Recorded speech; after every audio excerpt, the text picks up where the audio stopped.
I think the purpose, it was setting the expectations in the beginning that this is a time for us to be philosophical students and to be critical thinkers, and them understanding what that meant. It did take a lot of scaffolding to get to the point that we're at now, so they understand that.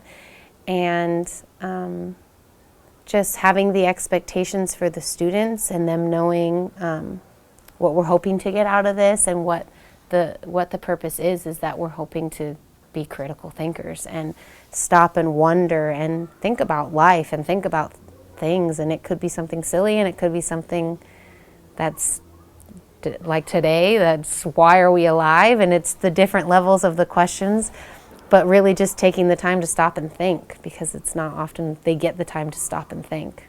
And then I think the Good Thinkers Toolkit guides the purpose throughout. They know that, okay, today we're really going to focus on giving evidence, and it helps them practice giving evidence. Or today we're going to focus on reasons, and it's going to give them that making sure that they're giving some reasons for their ideas. We also, school-wide, we use accountable talk, which is them just using how adults speak. The kids have to have practice with that, and agreeing to disagree, and speaking in a complete sentence so everybody understands your thoughts, because sometimes the kids will think that they're making a thought clear, but we're all like, I don't understand what you mean by stuff, or whatever it may be. So bringing in that accountable talk into P4C makes it spread through our whole day, or even that fact that we try and use it through our whole day, that they bring it into P4C also, because it's not something I lay out, okay, we need to make sure we're using accountable talk. It kind of comes in naturally. The kids are referring to each other like, oh, I like what Susan said, or by the question that Susan, I thought of this. So they're really taking that time to talk and make the connections with each other. So the accountable talk helps in there too.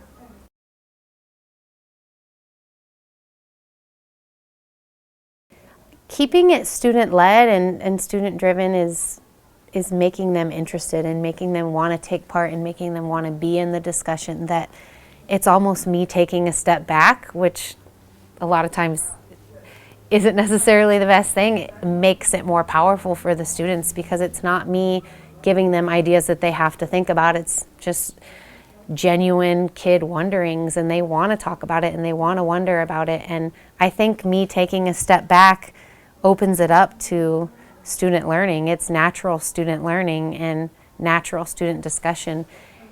It's more valuable than me standing in front of the room and generating questions. It's them opening up that questioning, and it leads. I see it in other subjects. When we're reading, sometimes we can't even get through a chapter because they have so many questions, and it's great. And deep down, I'm like, this is great that they're coming up with these questions. But then also as a teacher, I'm like, we got to get through these chapters. We're not going to get through the book. So it's seeing that carry over. I know that it is a powerful time for them, because it's making them think deeper about everything, not just the question at hand. You can see it throughout their whole day, that they're really taking time to question and wonder and think deeper, because it's hard these days with technology and video games, and they're so quick to want the answer. They can go Google the answer. That's why my favorite thing is that it can't be a Google question. If I can type it into Google and get an answer, then it's not something that's valuable for our discussion. So I think it's teaching them that there's more to just getting your results quickly and getting an answer quickly. It's stopping and thinking and wondering. It builds that.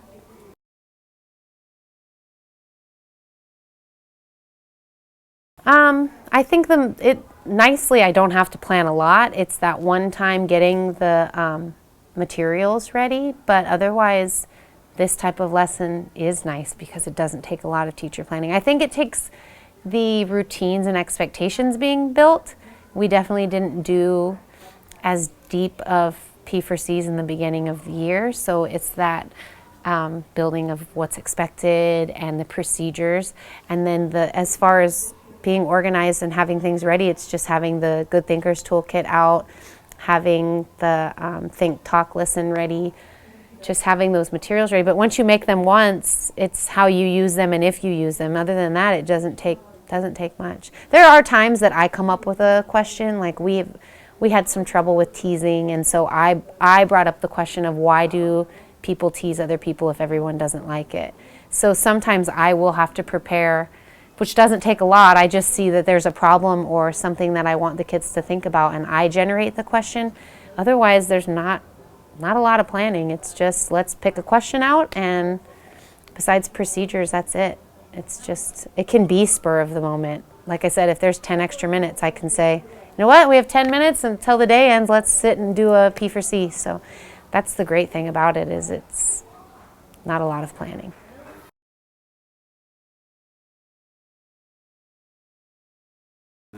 I think behavior management plays a huge role, because I don't have to, you didn't see it very much. I think I had to redirect like 2 kids and just say, make sure you're showing you're listening, but it's having it already in place in the classroom. The kids know what I expect. You have to be consistent with it. There's no ifs, ands, or buts. You know that that's not what you're supposed to be doing, then you have to move your clip down, or there's going to be some sort of consequence.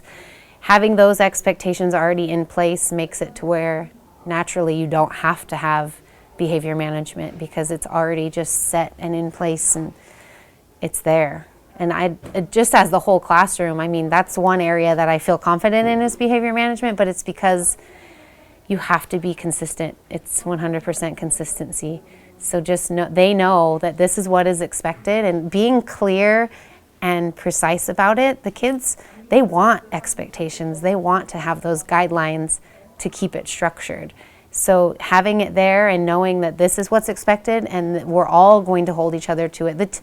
The students are quick to give a little nudge and be like, make sure you're focused, or we have a little symbol for them that they give each other to show, like, make sure you're staying focused. So they hold each other accountable, I hold them accountable, and then it leads to days like today where I had to do one time where and really it wasn't necessary. It was mostly just because I think those kids needed to be a little more focused, but they weren't hurting anybody in the fact that they were just kind of not listening and talking to each other. But it's having those already set expectations that are in there that leaves the behavior management to be minimal during the P4C circle. During the whole day, I mean, it makes it to where I don't have to do it as much. I guess also I did show a little bit when they're writing and like acknowledging the kids who are doing what they're supposed to be doing instead of acknowledging the kids that aren't doing what they're supposed to be doing. So trying to say like, oh, I see that Joy's already ready, her book's out, she's started, she's writing, trying to focus on the kid that's doing the right thing. Kids want to please you. They want you to notice them. So if they see you noticing someone else, they're going to do what that kid's doing so you notice them.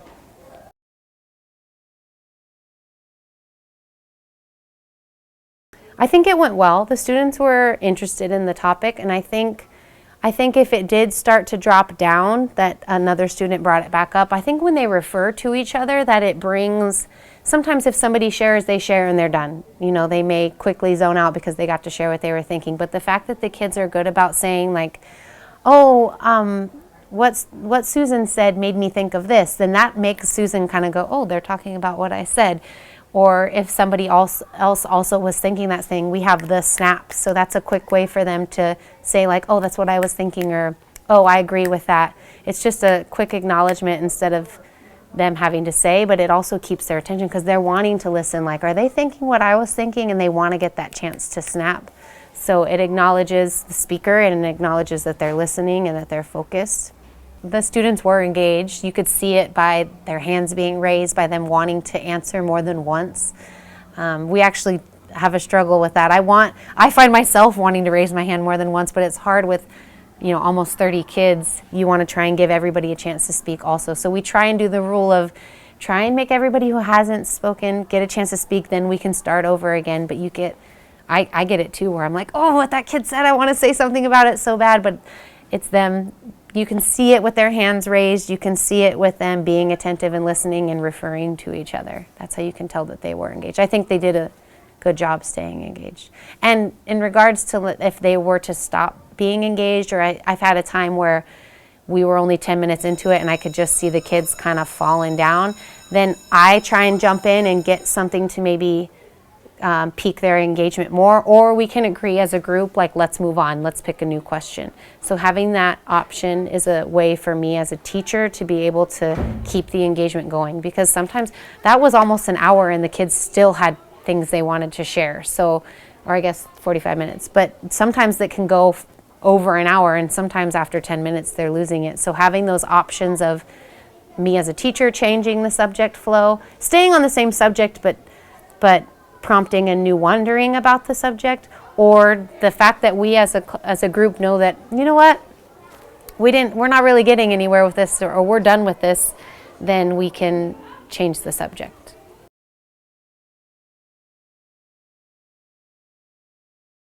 They definitely find it relevant because it's them generating the questions, and it's them taking the discussion where it goes. It's totally open to them. They get to choose if it stays right there or if it veers off a little bit. So it's relevant in the fact that it's what another 8-year-old was wondering about, and they voted on it. So this was the first time that it was pretty evenly spaced out for voting, but usually it's overwhelmingly like more than 20 kids want to do that topic.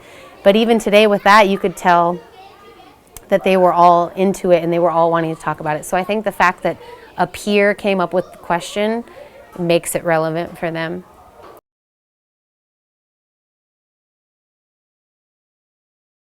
I'm currently working on trying to make it more embedded instead of having our P4C time. I think it will get easier as the kids move up. Like next year's kids will have had 2 years of P4C, but even as a teacher giving that time, it's hard to get that time to put it in after we're done reading or building it in naturally. So I would like to build it as more of a natural practice in my classroom than just a scheduled time.